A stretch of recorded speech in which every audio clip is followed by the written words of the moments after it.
It's your boy Ghost. I'm coming to you from inside my car. I'm sitting up here, headed to my house right now. But I'm dropping this video to speak on freight brokering and keeping stuff separate but equal. For those out there that want to start a freight brokerage, this is for those that want to start a freight brokerage and have your motor carrier authority. So, you have trucks and you have the freight brokerage.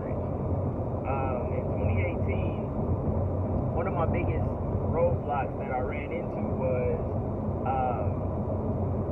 this is my second brokerage I built. I built another brokerage before this one, and it was a huge success. I mean, we made a ton of money.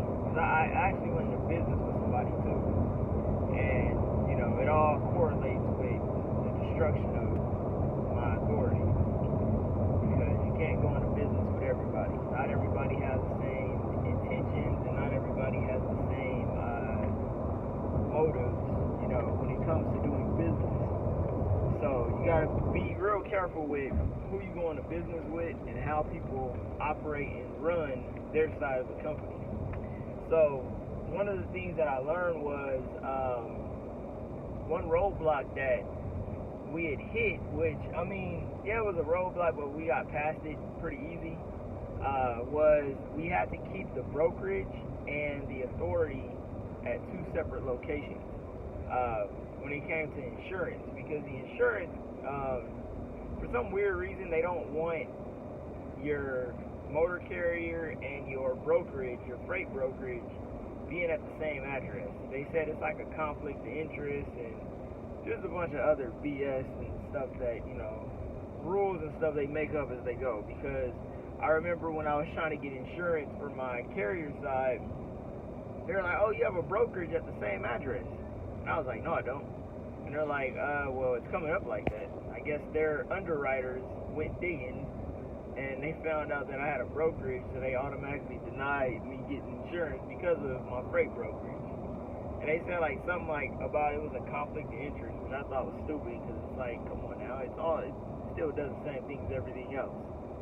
So I was like, whatever. So the way that that they told me I had to fix that was just put them at two separate locations. And then, mind you, if you want to start a freight brokerage, never put your motor carrier and your freight brokerage under the same EIN number, or under the same corporation or LLC. You never want to do that, because if something happens on either side, you don't want to lose one company because of another company, the other company's mistake. That's not smart, because you don't want your freight brokerage to cause you to lose all your trucks because of something that the freight brokerage did. You don't want to lose the freight brokerage because of something your trucks did. And then, being that we got a lot of dumbass drivers in the world, you don't want your drivers to put you in a position where you end up losing everything because of their stupid ass mistakes. Especially with my motor carrier side, all the dumbass shit my drivers did, it all came back to haunt me on the motor carrier side. So, it's one thing that people always talk about, how companies shortchange drivers, they don't pay drivers, they don't do this, they don't do that. But then it's like, you got drivers out there that don't think that your actions, basically, especially for small carriers like myself, the actions of drivers will affect the way that you feed your family and you support yourself. So you gotta also take that into consideration too, that at the end of the day, drivers don't give a fuck about you. They just want a paycheck. They just want a paycheck, and they want to do as less work as possible. That's just the way it is. They don't think that, them smoking weed and doing dumbass shit like that, drinking behind the wheel, how that affects your livelihood in the way that you support and feed your family. So, when they go out and do they dumb shit, or they get fired and then they want to sit up there and talk shit about you, they don't think that, their actions, like with both of my drivers that got caught smoking weed, were the reason why I lost all my shit. On top of, that, and then all the other stuff that I had going on. But those were the two root problems that I was hit with, was you know, their actions basically were the cause of, you know, was really the snowball effect. It started the roll of my, you know, authority, my carrier side going to shit. So, I mean, at the end of the day, it is what it is. One thing that I know about myself is, no matter what I'm hit with, I can turn it around easily. I just gotta focus. So, you know, my livelihood and, you know, the way I supported my family was heavily just messed up by, you know, those actions. But, you know, it's life, and I mean, that's one thing I can say is no matter what I go through, I can bounce back from it. So, just from my personal experience, I would have been pissed if they would have came. All those actions would have been mixed in with, you know, my brokerage side. Cause then it would have been just like a quadruple whammy of you just can't do shit no more because of, you know, this situation. So that's why I say keep everything separate. That's why, like, I have my brokerage in California, and then I have my carrier side now is in Arizona, because I wanted to keep them both just completely separate. And then insurance in Arizona versus California is like night and day. So it's a lot cheaper to insure a truck in Arizona than it is to insure a truck in California. So, you know, that's another jewel for those that are out there. You want to get a cheap ass policy, you know, move it out of California, because just everything is just so much more expensive in Cali. So, but that's the nature of the beast. But with that comes, that's a whole another subject, that's a whole another video and topic for another day that, you know, I'll make when it comes to, you know, how to get better rates on insurance and everything else. But yeah, other than that, I mean, you want to keep everything separate. For me, I just moved them to 2 separate states. And then they both, one's a LLC, one's a corporation. And, you know, when it comes to my brokerage, you know, it leases stuff from the asset side of my company, or from my holding company. That's where I have all my assets, like the trailers and everything else. So I can easily dabble, you know, hit up my holding company and just be like, hey, I need some trailers. Can I rent some so we can drop these at so-and-so and so-and-so? You know, that'll help me get customers. So, you know, that's like a huge advantage that I have, is the fact that I have an asset side to my brokerage.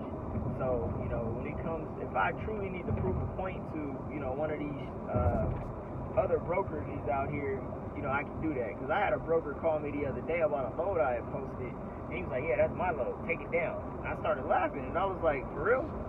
And he was like, yeah, that's my load. And he basically was trying to, like, punk me out of the load. So I was like, oh, I started laughing, and I said, you know what, cool.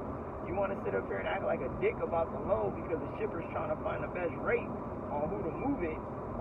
I was like, all right, since he called me back, because first time he called me, he's like, take it down right now, and hung up in my face.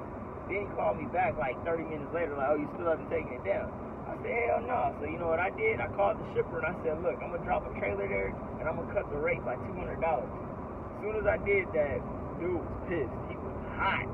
But like I told him, I said, hey, it's a dog-eat-dog world. At the end of the day, don't fuck with me when it comes to business, because, like I said, I will drop and cut a rate to prove a point, even if, you know, I'm not even making nothing out of it.